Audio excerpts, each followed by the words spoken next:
Assalamualaikum warahmatullahi wabarakatuh.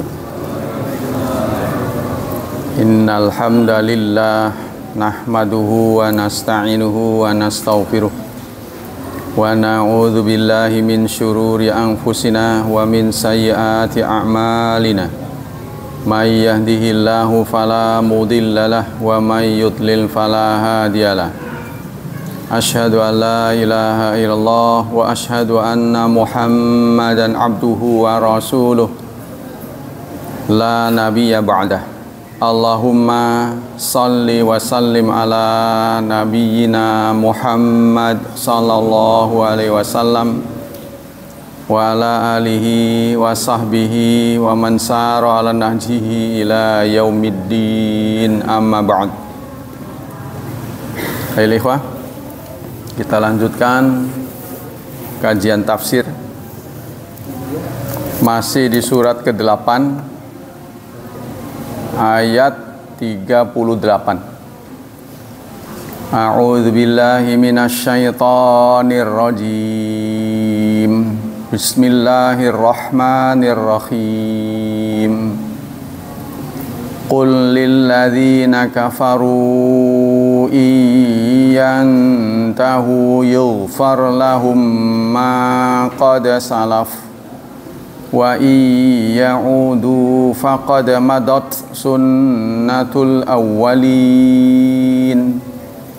Qul, katakan, lilladzina kafaru, kepada orang-orang kafir, in yantahu, jika yantahu mereka berhenti,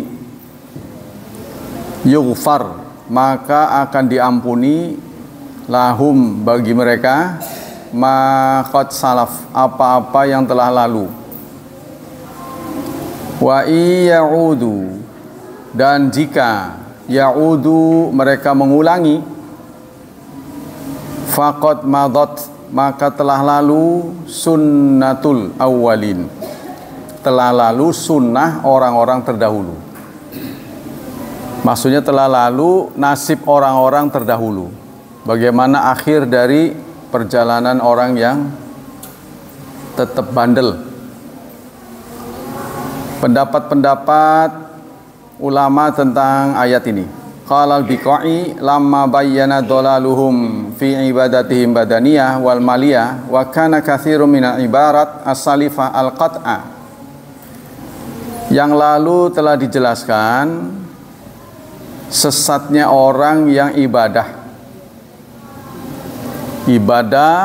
dengan memforsir tubuh dan harta, ya, tapi untuk kekafiran.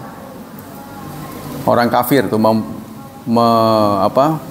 menghabiskan harta, melelahkan tenaga untuk mendukung kekafiran.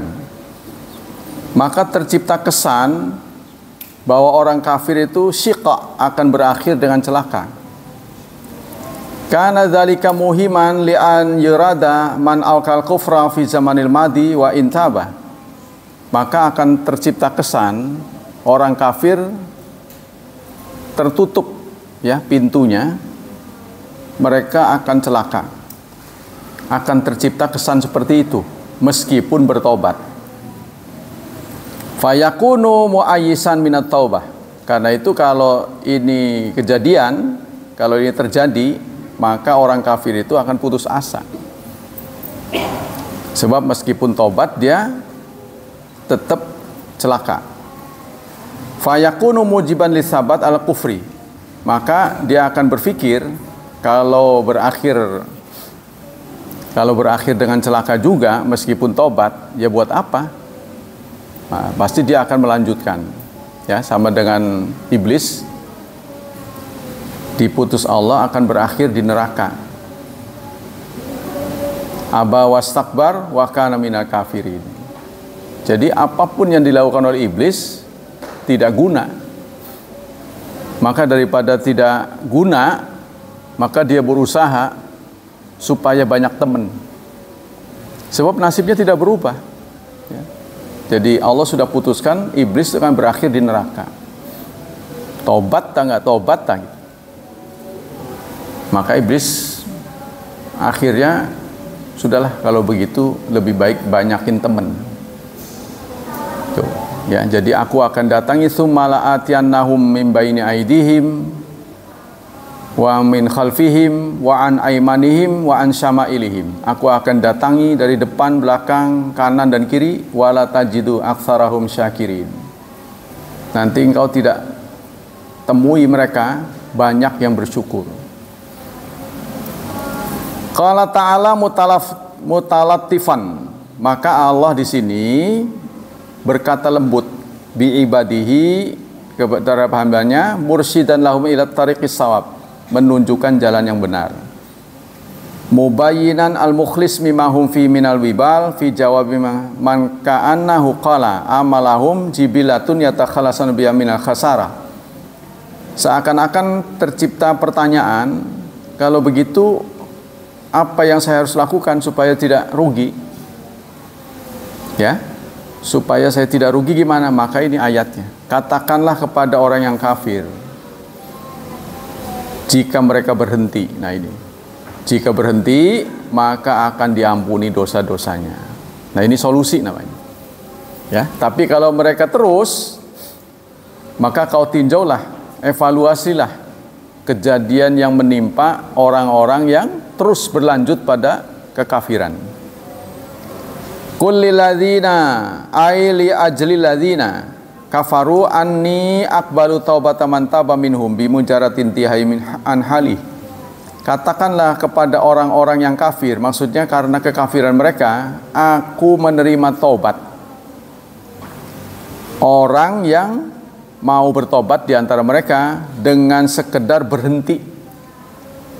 Sekedar berhenti aja, menghentikan gangguan kepada Rasulullah, maka sudah diterima oleh Allah. In yantahu, jika mereka berhenti. Yantahu ini menggunakan fi'il mudhari. Fi'il mudhari itu tersimpan makna tajaddud. Tajaddud artinya memperbaharui sikap, mengupgrade. Ya, tadinya menjadi lawan, sekarang menjadi kawan. Dengan berubah perasaan, tadinya dislike menjadi like, tadinya nggak suka jadi suka, maka Allah sudah ampuni dosa-dosanya. Jadi maksudnya Allah tahu persis ini, sikap manusia itu kadang-kadang tidak fair, ya, tidak sportif. Dia mengemukakan suka atau tidak suka. Jadi kalau dia suka, apapun yang dilakukan oleh orang tersebut benar, walaupun salah. Begitu juga kalau dia nggak suka, apapun yang dilakukan oleh orang tersebut meskipun benar, dianggap salah. Jadi lebih mengedepan suka atau tidak suka, bukan benar tidak benar. Ini tidak fair. Nah biasanya itu disebut dengan yang disebut fitrah. Ya, fitrah itu sudah apa ya namanya, sudah keberadaannya begitu, sudah sesuai mur dan bautnya. Tapi kalau Allah biarkan semua memilih sesuai dengan keadaannya, ya, ini tidak akan tercipta kebenaran. Contohnya, kita selalu berpihak kepada yang banyak cocokannya sama kita. Contohnya orang Indonesia pasti cenderung memilih orang Indonesia. Orang Islam berpihak pada Islam. Orang kafir berpihak pada kafir. Pokoknya kesamaan-kesamaan begitu. Yang satu daerah akan berpihak pada satu daerah. Anda punya teman satu Jawa, satu Sumatera, cenderung bela yang Sumatera. Anda Jawa, ada yang Melayu, ya, dengan Kalimantan, Anda cenderung bela yang Jawa, yang sama dengan dia. Nah, kalau dibiarkan begini, maka tidak akan tercipta persatuan. Maka datanglah Islam, ingin menyampaikan jangan terpaku oleh latar belakang, jangan terpaku oleh bawaan. Jadi dratnya begitu ya terus begitu. Ya, nggak mau tahu. Wong sing kanane mengkonon, gitu, kata orang sini. Sing kanane, sing bengen-bengen. Nah, kalau begitu mah buat apa Rasulullah datang? Rasulullah kan memperbaiki, yang benar dilanjutin, Jadi nggak semua Islam itu baru. Contohnya haji, ini bukan baru, sebab sudah ada di zaman Ibrahim. Cuma ada kesalahan dalam praktiknya. Contohnya mereka kalau tawaf telanjang. Perempuan malam hari, laki-laki siang hari. Nah sekarang diganti. Laki-laki siang atau malam, yang penting pakai baju ihram, tidak berjahit. Kalau perempuan biasa. Ihram tidak ihram, perempuan tidak kentara. Cuma ada keberatan beberapa orang pakai sarung tangan dengan pakai cadar. Ya, karena menurut Syafi'iyah, muka dan telapak tangan itu tidak boleh ditutup saat ihram. Kata yang nutup ini supaya tidak fitnah katanya. Nah, fitnah tidak fitnah itu faktornya keamanan. Faktornya keamanan. Seperti perempuan iktikaf. Yang keberatan perempuan iktikaf itu faktornya keamanan, takut gangguan. Lihat aja semua produk-produk ulama mengatakan karena gangguan keamanan. Tapi aslinya dicontohkan oleh istri Rasulullah baik saat beliau hidup maupun setelah. Dicontohkan. Sebab kalau tidak ada contoh, buat apa ada ayat wala tubashiruhunna wa antum aqifuna fil masajid. Janganlah kau setubui istri-istrimu kalau kamu lagi itikaf. Kalau istri ada di rumah, buat apa ayat ini turun? Itu karena suami istri itikaf. Dimungkinkan mereka bersetubuh karena kagol. Maka jangan, kalau lagi itikaf jangan. Begitu. Jadi ayat ini akan mubazir kalau masing-masing. Nah, faktor keamanan lah. Indonesia ini aman. Ya, Indonesia itu nggak sama persis dengan Arab. Kita mengatakan soft terbaik perempuan di belakang. Wong ke pasar aja datang. Kan di Arab mah perempuan nggak datang ke pasar. Makanya yang terbaik di rumah. Pasar datang, mall datang, kantor-kantor diisi perempuan. Masa ke tempat yang mulia tidak datang? Ini aneh. Terus yang kedua, ada juga hadis yang menjelaskan perempuan jangan pergi kalau tanpa pendamping. Itu saat kita mudah untuk haji. Saat sulit, kalau dia dapat giliran, udah cari siapa tah jadi ihram muhrimnya, disempetin. Jadi kalau bukan suaminya dia nggak akan izin. Ya contohnya perempuan daftar, tiba-tiba dapat giliran, suaminya nggak dapat, ya kan harusnya diproses biar bareng, jangan egois. Nah kita harus bisa membedakan mana tafsir mana bukan, tuh kan? Kalau tafsir itu kemauan, nggak bisa sepi dari namanya subjektif. Kita kembali sini. Jadi ayat ini ingin menyampaikan pada kita kekafiran itu pilihan. Saya sudah sampaikan beberapa kali bahwa dalam ajaran Islam yang akan dapat pahala dan hukuman itu karena pilihan. Kalau kita nggak bisa milih, itu tidak diterapkan pahala dan dosa. Contohnya kita terlahir sebagai suku Sunda. Dosa itu. Nggak bisa lah, wong kita nggak mau sih. Ya, Pak Hilman lahir di Cianjur. Orang yang lahir di Cianjur berdosa. Ya nggak bisa lah, itu nggak bisa milih. Sama dengan orang menuduh Bani Israel. Bani Israel itu sesat. Itu nggak bisa ngomong begitu. Amerika tuh habisi saja. Kan itu kan bangsa.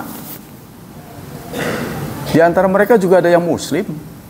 Bani Israel juga anak-anaknya Israel, anak-anak seperti Bani Latif, Cibobor itu Bani Latif. Pasti anaknya ada yang brengsek, ada yang taat. Maka jangan gebiau ya semua Bani Latif brengsek, nggak bisa begitu. Ini pandangan yang lebih luas ya. Kita tidak bisa menghindari keberagaman.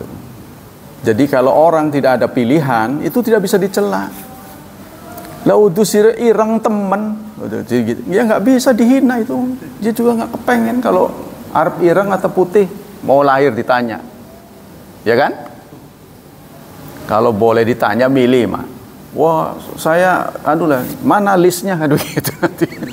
Kayak orang mau cukur. Tukang cukur kan ngasih tahu nih, potongannya gimana, kita bisa milih. Tapi kalau nggak bisa milih tidak dikenakan dosa.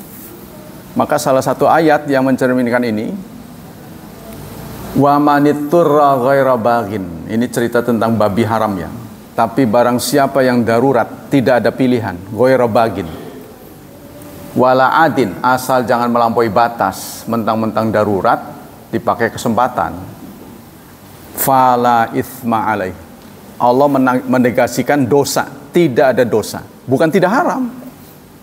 Jadi babi dalam keadaan darurat tetap haram, cuma dosanya dicabut. Tuh. Sama dengan orang ngelindur, mecahin kaca atau merusak punya orang, itu kan lagi ngelindur namanya juga. Itu tidak dikenakan dosa. Rufi'al qalam an salas. Pena diangkat dari 3 orang. Pertama yaitu orang yang lupa, orang yang tidak sadar, tuh, dan anak kecil sampai dia dewasa. Nah, kita kembali sini. Jadi kalau ada pilihan orang kafir berhenti ya, maka dia akan diampuni. Tapi kalau nggak berhenti, maka pelajarilah orang-orang yang bandel, bagaimana akhir hidup mereka. Ya, jadi yang tahu itu tajadud ya, mengupgrade diri. Nah, tapi kita bisa ngomong begini karena kita dilahirkan dari orang Islam. Kita lahir sebagai anak-anak orang Islam. Kalau Anda ditakdirkan lahir dari keluarga kafir, itu butuh perjuangan yang hebat. Bisa masuk ke dalam ruang orang muslim itu. Nggak gampang itu. Gangguannya banyak. Jadi makanya prestasi ini diberikan pada orang kafir yang bisa keluar dari kekafirannya. Ya, jadi itu sikap yang luar biasa. Prestasi, apresiasi tinggi terhadap orang yang bisa begitu. Keluar dari adat istiadat yang nggak benar. Sing kanan emang konon, sing kanan emang konon. Dalilnya begitu. Nah, kalau sing kanan emang konon mah berarti buat apa Islam datang? Kan ada perubahan. Jadi tadi saya katakan Islam datang tuh yang sudah benar tetap dilanjutin. Yang tidak benar baru diganti. Seperti pernikahan yang sekarang kita pakai dalam Islam, itu salah satu pernikahan yang juga berlaku di zaman jahiliyah. Cuma pernikahan di zaman jahiliyah bentuknya banyak. Di antaranya istibdo'. Pernikahan istibdo'. Istibdo' itu adalah mencari bibit. Pasangan suami istri sudah menikah, dia pengen punya anak yang bagus.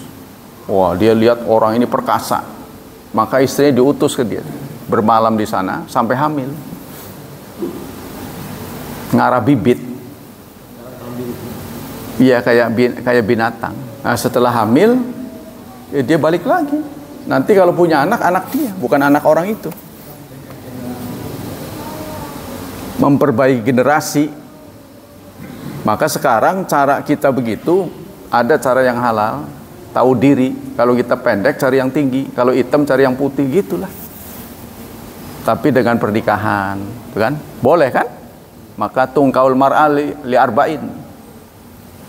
Perempuan dinikahkan 4 faktor. Pertama, li jamaliha. Pertama tuh ditaruhnya karena kecantikannya. Perbaikan. Udah tahu jelek, cari yang jelek lagi. Lah tambah buruk nasib anaknya.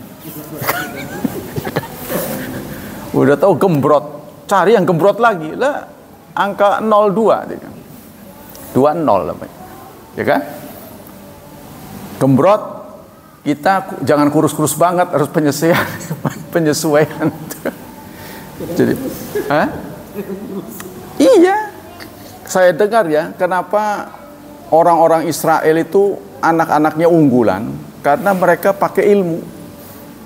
Jadi kalau dia sudah senang sama seseorang, diperiksa dulu secara medis, apa ada penyakit bawaan yang menjurus kepada madarat kalau punya anak. Contohnya suaminya diabetes, istrinya diabetes, sebaiknya jangan. Nanti parah anak kita. Ya, sebaiknya yang jangan diabetes, apatah gitu. Nah, kalau itu tidak bisa diputuskan. Mereka konon memilih putusan itu. Walaupun cinta sekali, tapi dia melihat masa depan anaknya sengsara, jangan ya. Ya, jadi menghindari genetik yang tidak baik. Itu makanya didapat secara unggul. Kalau kita kan nggak mau tahu. Ya, saya pernah menyaksikan jenazah bayi yang tengkoraknya berlubang karena kanker. Terus saya takziah, dua-duanya ahli kesehatan. Saya tanya, ini gimana asal muasalnya? Pak, kalau menurut penelitian secara genetik saya kalau punya anak begini terus. Waduh, saya ngenes ini, akan begini terus katanya. Ini karena secara genetik saya dengan istri itu nggak cocok. Saya berpikir, apa taunya belakangan apa dari dulu ya? Artinya kalau melihat nasib begini kan ngenes gitu. Anaknya meninggal itu kan kesian gitu kan masa depannya. Kalau kita tidak egois, melihat anak cacat kan bagaimana? Kita selaku orang tua kan demi membela cinta gitu kan, mengorbankan anak. Nah, di sini terjadi perbedaan pendapat. Nih, orang kafir ini berhenti dari kekafirannya. Apakah kewajiban selama kafir harus dikembalikan atau tidak? Contohnya, selama dia kafir pernah ngutang pada orang Islam, terus Muslim, apa jadi lunas apa tetap utang? Tuh terjadi perbedaan pendapat. Sebab kan setelah Muslim dosanya diampuni, dihapuskan. Nah ini dihapuskan, kalau tadinya punya utang gimana? Atau yang lebih parah lagi, dia pernah membunuh. Dia pernah membunuh, justru dia Islam di tangan yang dibunuh, keluarga yang dibunuh. Apakah diberlakukan kisos setelah Muslim atau tidak? Nah ini ulama terdapat dua pendapat. Kalau melihat praktek Rasul, ya, seorang kafir yang Muslim menghapus semua dosa, semua kewajibannya gugur. Katanya gitu. Termasuk dia pernah utang jadi lunas. Oh ini bahaya, ini bisa dimanfaatkan orang ya. Nah tapi begitulah ini menurut mereka begitu. Qala Sa'di, hadza min lufi ta'ala bi ibadi la yamnu kullul kufar wa lastimraruhum fil ibad. Kata Sa'di, inilah salah satu kelembutan dari Allah. Jadi dalam ajaran Islam semua orang tetap terbuka sepanjang dia masih bernafas. Tetap terbuka. Ya, kita jangan ikut-ikutan menduduki posisi Allah.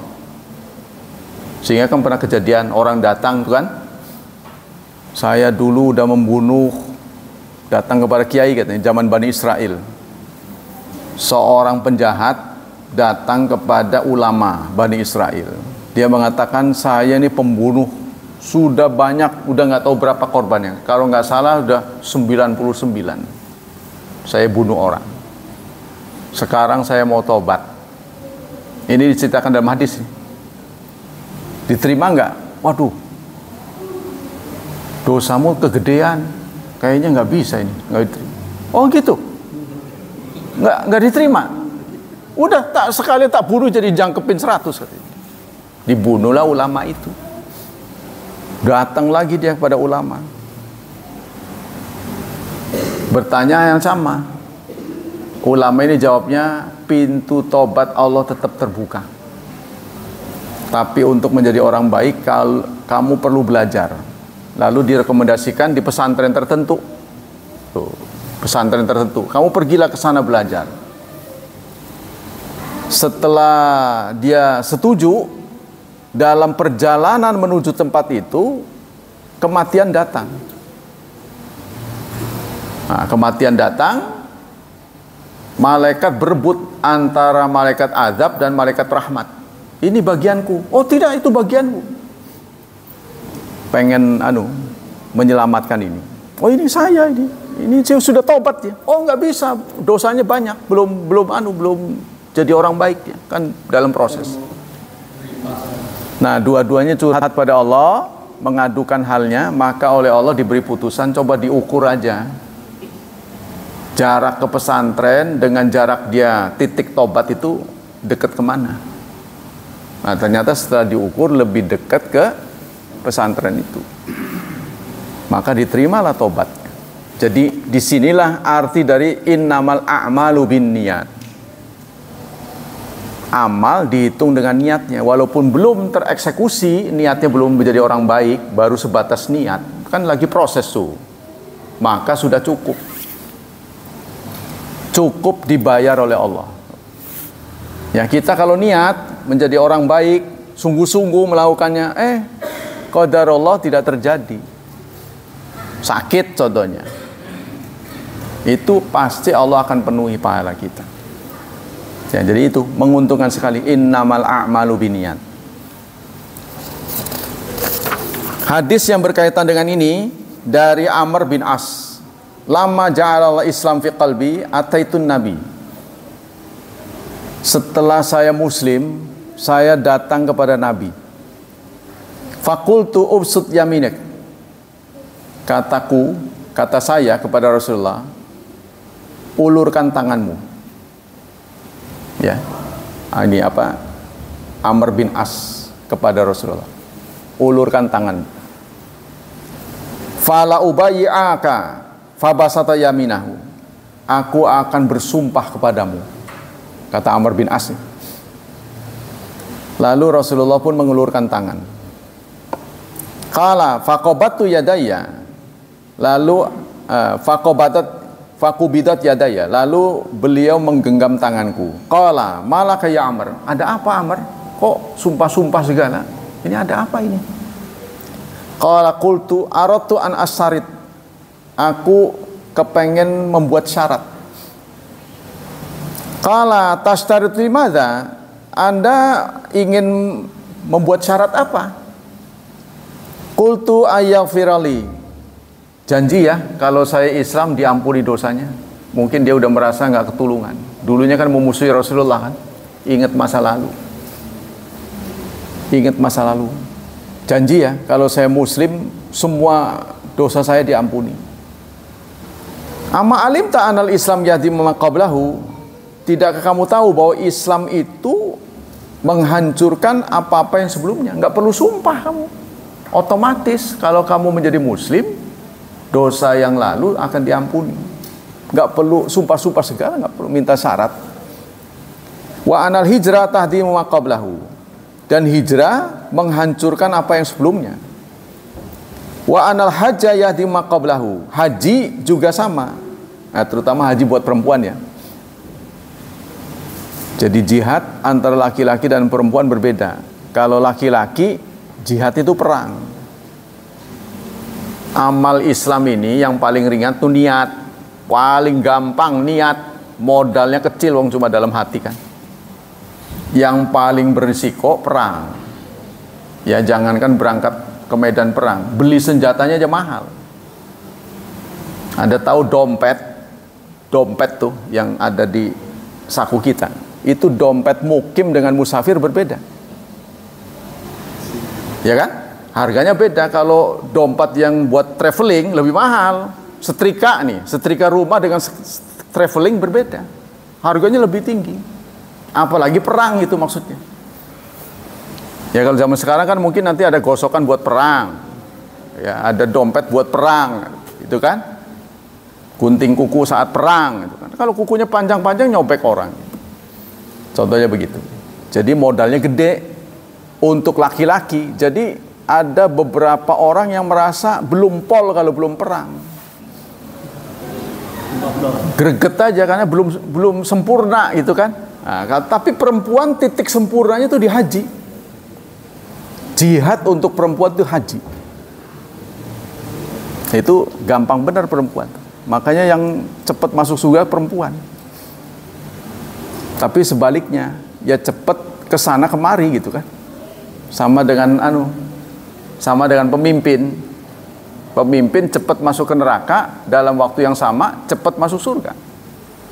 Maka ketika diceritakan sab'atun yudhilluhumullah, 7 orang, 7 pihak yang Allah akan naungi.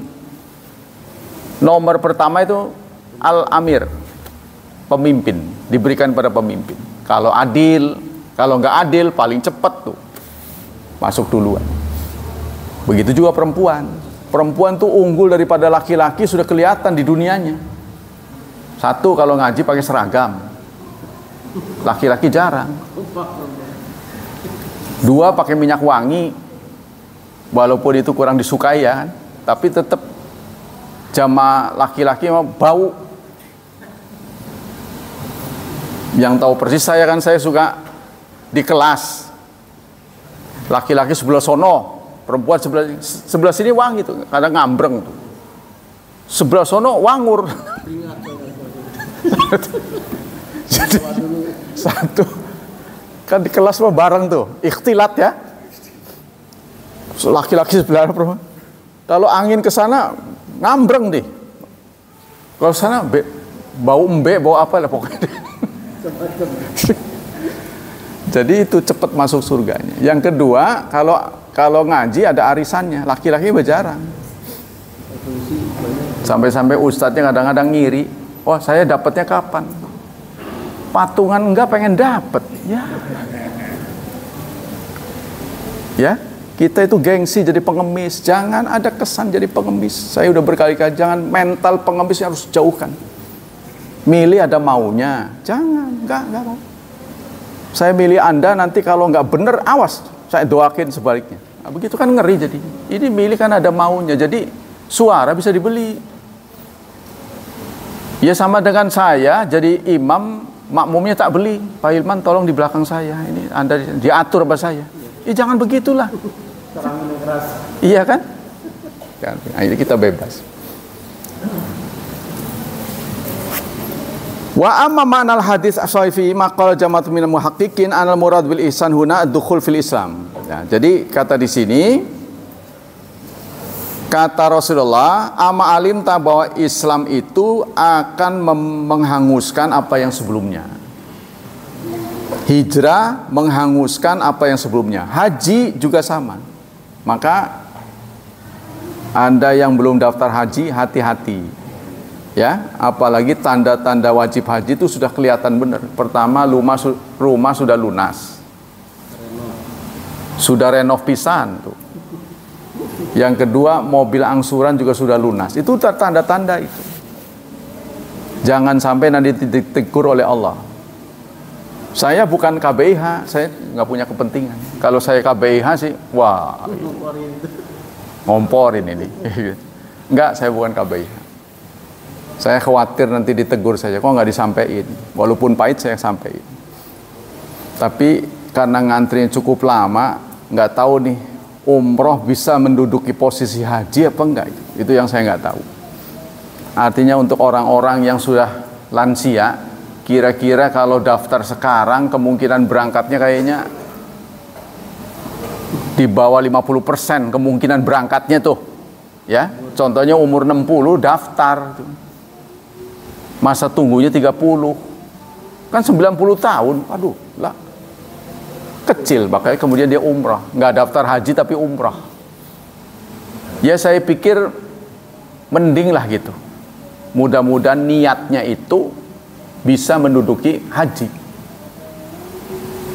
Tapi sebenarnya kalau menurut catatan sih, wong niatnya umrah bukan haji tuh gimana? Kerok manis, lembu lah pokoknya.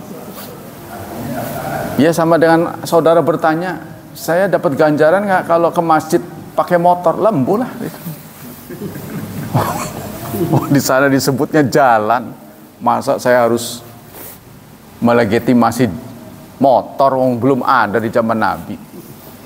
Ya kan? Seperti sekarang kan, registrasi sekarang di Indonesia ini kan belum dikenal di zaman Nabi. Sampai 30 tahun nunggunya itu. Bagaimana? Kemungkinan untuk berangkatnya kecil, maka lalu umrah. Ya sudah, mending lah. Mudah-mudahan kalau ditegur ya gimana ya, nggak bisa, kayaknya umurnya nggak nyampe. Kecuali ada perubahan ya. Kata orang sih ada yang ngomong udah daftar aja. Kalau daftar ternyata faktor umur baru bisa menjadi alasan. Kan saya nggak ada umur, kan saya daftari haji. Nah itu benar, memang saya cocok sebelah itu. Tapi yang umroh ini saya memang belum sreg gitu. Wong niatnya umroh sih, bukan haji. Rukun Islam itu haji, bukan umroh. Kalau haji pasti umroh, umroh belum tentu haji. Nah itu ya. Su'ila Syekhul Islam al Yahud awi Nasrana idza aslama hal yabqa alai dzambun ba'da Islam. Syekhul Islam Ibnu Taimiyah pernah ditanya, orang Yahudi, orang Nasrani kalau muslim apa masih ada dosa? Masih berdosa enggak? Nah, beliau menjawab, idza aslama batin wa zahiran. Kalau Islamnya lempeng, lahir batin, kan soal batin kita nggak tahu kan? Karena dulu Islam itu kuat, jadi orang berpura-pura supaya nggak diganggu, memperlihatkan keislaman, tapi hatinya nggak ikhlas. Kalau sekarang nggak ada kepentingan, orang Islam lemah, dikatokaken atau dikatokaken nggak ada guna gitu, karena kita nggak kuat sekarang. Apa untungnya memperlihatkan menjadi Muslim? Ya, kecuali dia mau dagang. Kemudian dalam sahih, dalam hadis, nu'khadhu bima amilna fil jahiliyah. Rasulullah pernah menyampaikan, man ahsana fil Islam, barang siapa yang ihsan Islamnya, Islamnya bagus, ya, walam ya'khadhu bima umila fil jahiliyah, maka perbuatan-perbuatan jahiliyah yang sifatnya kewajiban tidak akan ditagih. Ya, contohnya dia pernah menyakiti orang, kisos. Waktu dia menjadi kafir pernah melukai. Apakah setelah muslim dia dikisos? Nah, menurut di sini tidak dikisos. Ya, ditutup perkaranya. Waman asa fil Islam ukhidha bil awal wal akhar. Tapi kalau Islamnya cuma pura-pura, tetap ditagih. Ya, tetap dihukum kalau ketahuan oh Islamnya nggak benar. Yang disebut Islam benar, ayal tazima fi lama amara lebih, melazimi perintah. Jadi perintah Allah diturut, ditaati. Watar kama naha anhu, serta meninggalkan manuhya anhu, yang dilarang. Jadi kelihatan lah. Sholat berjemaah itu kalau dilihat dari perilaku Nabi lebih kepada wajib. Alasannya kenapa? Karena Rasulullah perang aja sempet ya sholat berjemaah. Ya Allah, itu kan sudah di ujung tanduk itu. Ya, salah gerak aja bisa jadi sasaran tembak kan? Tapi masih menyelenggarakan sholat berjemaah. Kalau bukan wajib itu apa? Begitu keluar dari masjid sama DKM ngomong, Pak Ustadz kalau nerangin sholat tuh sunnah aja sih, jangan wajib.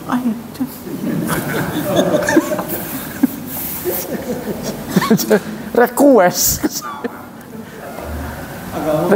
Iya. Ya itu soal request sih memang bukan di situ aja, ya kan? Saya juga lihat di berbagai tempat. Imam tarawih ditepak, jangan panjang-panjang. Itu sama, ya kan? Jangan panjang-panjang, itu kan berarti ngatur itu.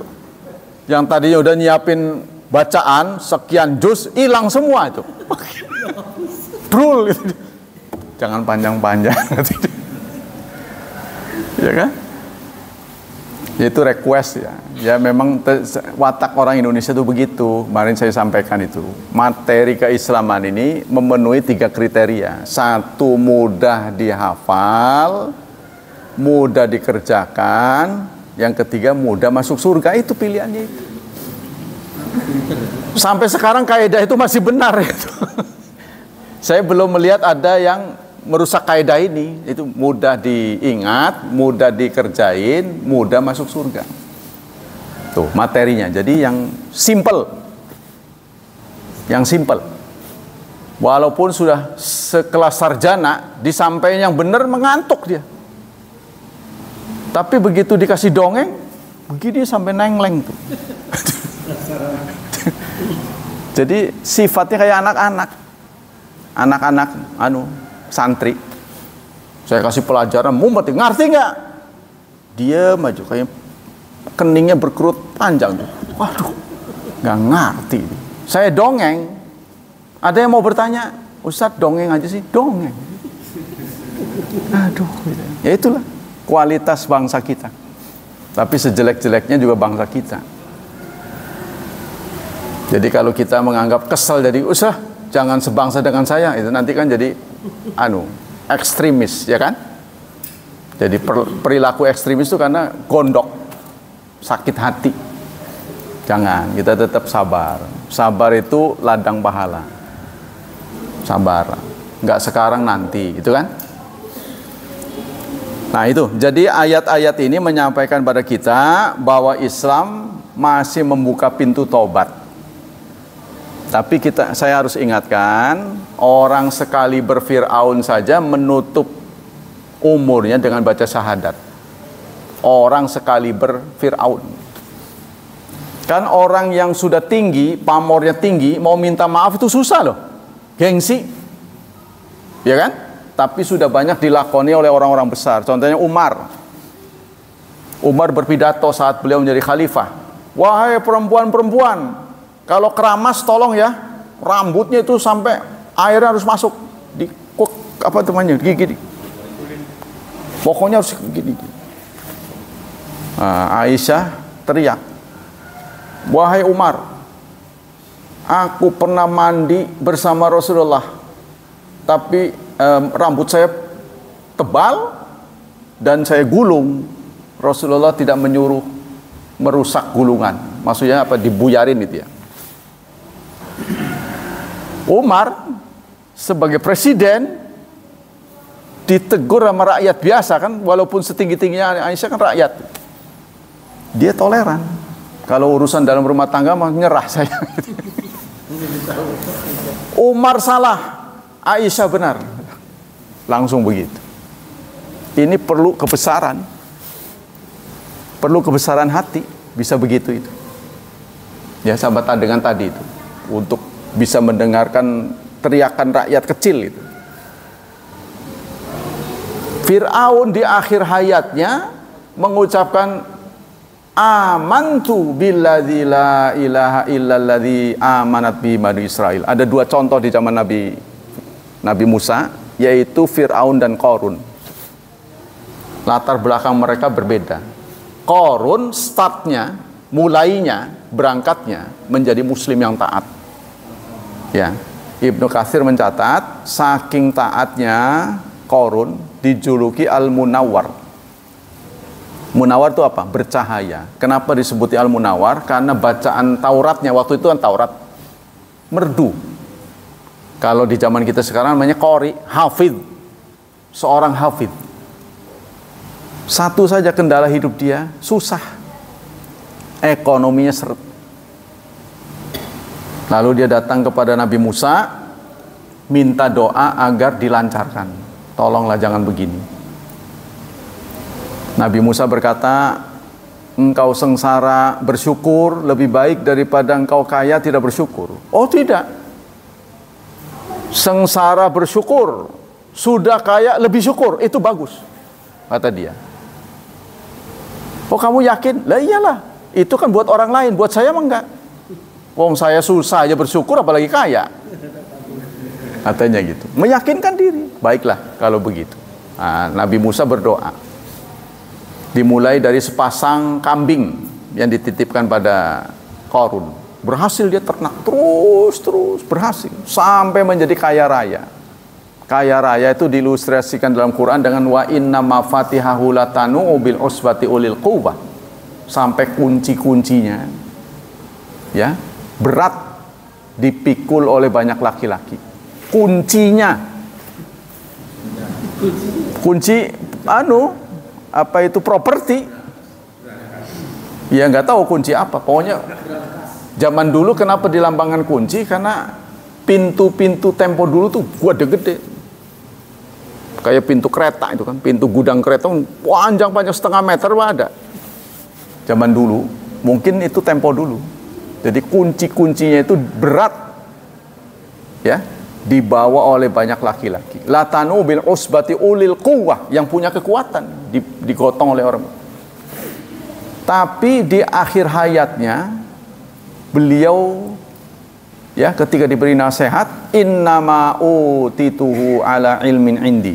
ketika ditanya, wahai Qarun, bersyukurlah pada Allah. Dia menjawab, kenapa saya harus bersyukur? Oh, ini usaha saya kok. Saya bisa begini nih kerja keras saya. Jadi ada kata sayanya itu, meniadakan Allah, sombong. Jadi inna ma'utituhu, sesungguhnya aku peroleh ini ala ilmin indi, karena ilmu pengetahuanku. Ini kecerdasan saya. Jadi ngaku saya ini namanya aku. Aku itu keluar dari kata aku, mengaku. Mengaku kan? Mengaku itu. Ini saya begitu. Jadi artinya dia egonya tinggi. Tidak bisa menghilangkan egonya. Nah, inilah dia binasa. Fa khasafna bihi wa bidaril ard. Kami benamkan dia dan seluruh hartanya. Maka dia dikenal dengan harta Qarun. Fir'aun berangkatnya kafir. Sejak awal sudah kafir. Mencurigai Nabi Musa. Memang curigaan beliau itu beralasan. Menjadi kenyataan kan? Tapi di ujung hayatnya dia beriman. Amantu billadzi la ilaha illalladzi amanat bina banu Israil. Aku beriman kepada Tuhan yang diimani Bani Israel dan aku muslim. Cuma keimanannya nggak diterima. Jadi secara praktek dia beriman. Disebut dengan amantu beriman, terus muslimin, muslim. Ya iman, ya Islam. Nah, walaupun demikian, sama dengan Allah perlakukan kepada Abu Talib. Karena Abu Talib tidak beriman, tapi saat hidupnya beliau berjasa. Ya, kalau Fir'aun saat hidupnya tidak berjasa, tapi akhirnya beriman. Maka kedua-duanya mendapat perlakuan khusus. Kepada Fir'aun, jasadnya tidak dihancurkan. Jasadnya tidak dihancurkan. Sampai sekarang masih kita lihat. Belum dikubur. Fir'aun ini belum dikubur. Sementara Qarun yang berangkat dari orang beriman berakhir dengan kekafiran. Beliau dibenamkan oleh Allah. Sampai sekarang nggak ketemu penguburannya di mana. Tuh, Abu Talib menolong Rasulullah sepanjang hidupnya sampai di akhir hayatnya. Tapi dia tidak bersedia menyatakan diri muslim.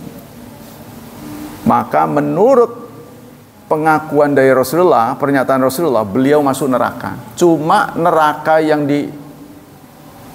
dihukum, ya, menjadi hukuman Abu Talib adalah siksa yang teringan. Siksa yang teringan itu apa? Beliau mendapat dua prioritas.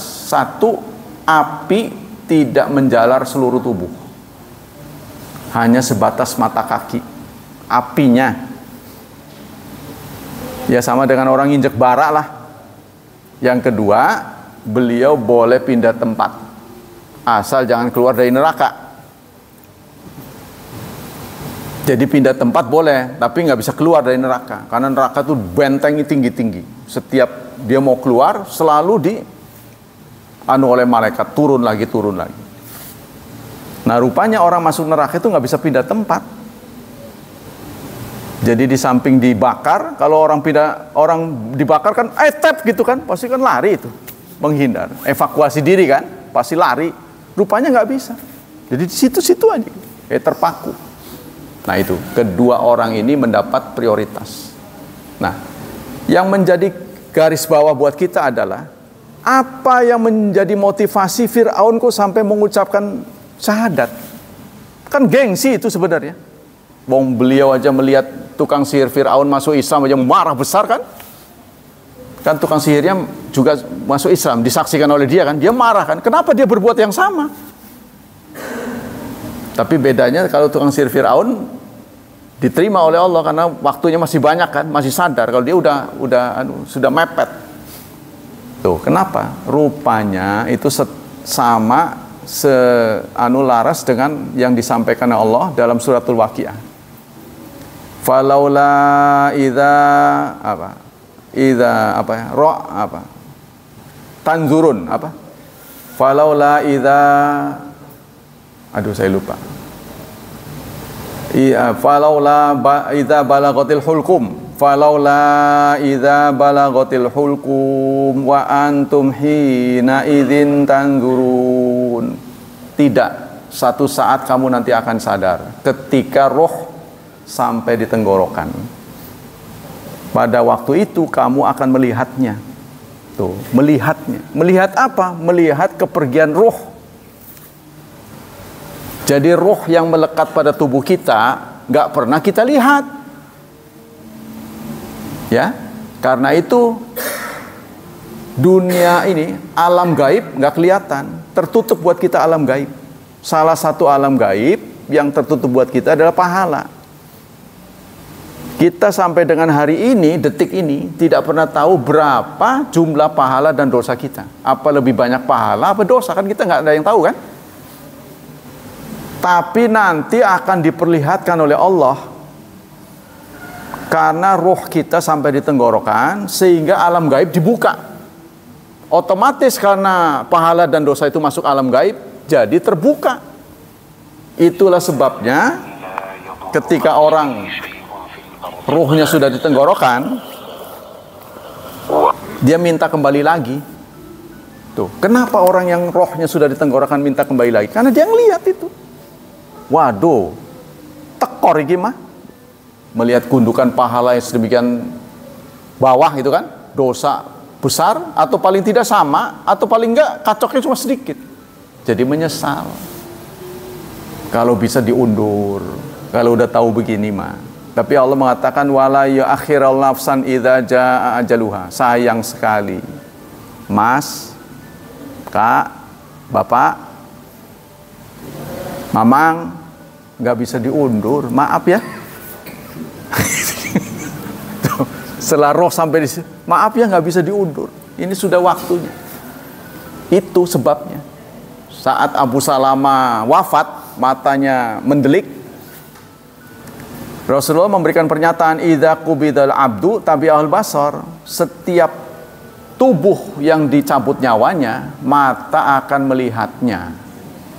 Maka itu dia mendelik. Tapi nggak setiap orang meninggal gitu ya. Yang menangani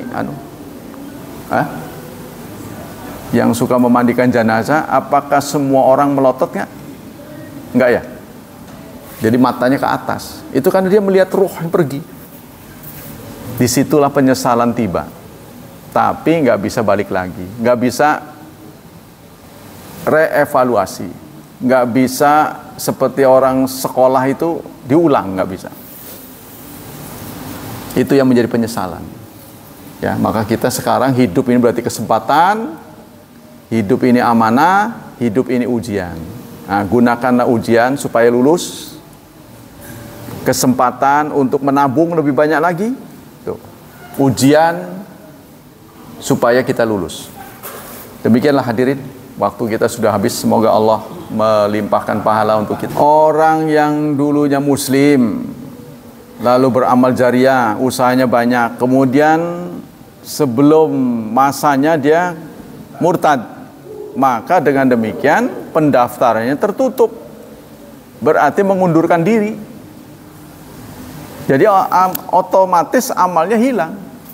Habitha amaluh dalam Quran tuh. Orang yang muslim kemudian kafir, habitha amaluh, bubar amalnya. Kemudian untuk orang kafir muslim, orang yang kafir kemudian muslim, selama menjadi orang kafir dia baik, dia menjadi muslim juga baik juga. Pertanyaannya adalah perbuatan baik dia di masa kafir itu kebawa nggak catatannya? Jawabannya kebawa. Sama dengan orang sekolah nggak mendaftarkan diri tapi dia masuk di kelas sekolah aja, tapi dia tidak mendaftarkan diri, ya nggak akan lulus. Sama dengan begitu, karena Islam itu pendaftaran. Sama dengan orang Islam sekarang sudah mendaftarkan diri, sholat apa enggak? Karena itu sholat kan awal diperiksa. Tapi orang yang sholatnya sudah benar belum tentu masuk surga. Kata orang lain, kata manhaj Ahlussunnah, masuk surga sih pasti masuk. Cuma kapan-kapannya ini yang... Jadi maksudnya begini, orang Islam yang sholat dijamin masuk surga, tapi nggak dijamin nggak masuk neraka. Ya, orang Islam yang sholat dijamin masuk surga, tapi nggak dijamin bebas dari neraka. Maksudnya adalah orang Islam yang sholatnya udah benar tapi dosanya banyak, ini dibersihkan dulu di neraka, baru masuk surga. Masuk surganya pasti, cuma nggak pasti waktunya. Makanya yang kita mintakan kepada Allah itu bukan surga, karena surga sudah pasti. Jaminannya kalau orang Islam pasti masuk surga, cuma dia nggak dijamin mampir nggak di nerakanya. Jadi yang kita harus ngeri itu adalah menghindarkan diri dari neraka. Waqina adzabannar maksudnya. Kenapa yang dimintakan hindarkan kami dari neraka? Ya, karena orang terhindar dari neraka pasti masuk surga. Tapi orang masuk surga belum tentu nggak nyicipi neraka. Di laundry dulu maksudnya. Karena kotor di laundry dulu. Sebab kalau kita kotor masuk ke surga ini akan jadi perbincangan. Kamu kenapa kok tompel? Oh dulu ya di bekas ini. Seperti orang yang membiasakan diri minta-minta, nanti di akhiratnya ada wajah nggak ada daging katanya. Ada wajah nggak ada daging, bayangin aja wajah tapi nggak ada dagingnya. Lah kan menjadi gangguan pemandangan orang. Apa-apaan kamu begitu? Dulu rupanya suka minta-minta. Padahal dia tidak seharusnya minta-minta, jadinya cukup tapi dijadikan profesi gitu. Ya wallahu a'lam. Ya cukup ya. Demikianlah. Semoga Allah Subhanahu wa taala tetap menjaga dan melindungi kita dari wabah dan fitnah, dari syubhat dan syahwat. Dan tidak lupa kita berdoa semoga anak-anak kita dimudahkan hidupnya, diberkahi serta ditakdirkan menjadi hamba Allah yang saleh dan salihat. Subhanakallah wa bihamdika asyhadu an la ilaha illa anta astaghfiruka wa atubu ilaik. Wassalamualaikum warahmatullahi wabarakatuh.